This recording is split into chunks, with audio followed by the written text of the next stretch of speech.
In the highlands of ancient Ethiopia, there stands a holy city named Axum, a place where faith took root early and the church became the heart of life itself.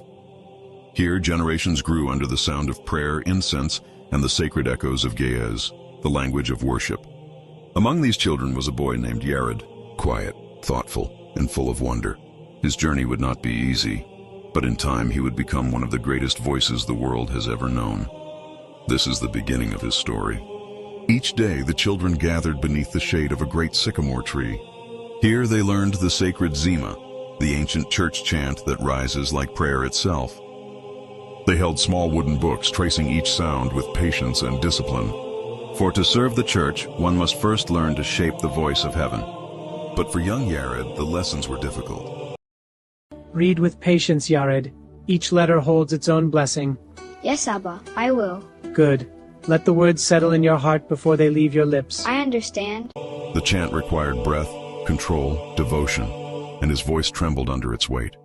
While others moved forward, Yared struggled to rise, and the burden of failure began to press heavily upon his heart.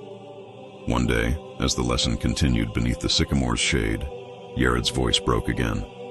The sound fell apart in his throat, and the class fell silent. His teacher and uncle Abba Gideon looked upon him, not in anger, but in disappointment. My son, I expected more effort from you. You turned away from your own voice before it had a chance to grow. A disappointment that cuts deeper than any wound. And in that quiet moment, Yared believed he had failed. He closed his book, lowered his head, and He cannot do it. walked away from the circle, leaving behind the place where his voice had fallen silent. He walked alone across the red earth of the highlands, his small feet tracing a path of sorrow through the golden grass. The world around him was vast, and he felt very small within it. His heart carried the weight of defeat, and the silence of the hills seemed to echo his name, as if asking, "Why have you abandoned yourself?" At last, tired and overwhelmed, Yared found shade beneath another tree. The wind softened, the earth was warm, and there, with tears he did not shed, he closed his eyes, not in peace, but in surrender. But God teaches in ways the world does not expect, for beneath that same tree, a small worm crawled toward the trunk. It tried to climb and fell. It tried again and fell once more.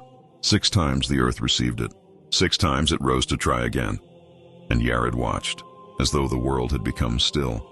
Then on the 7th attempt, the worm climbed higher than before, its tiny body trembling with effort, and it reached the branch above.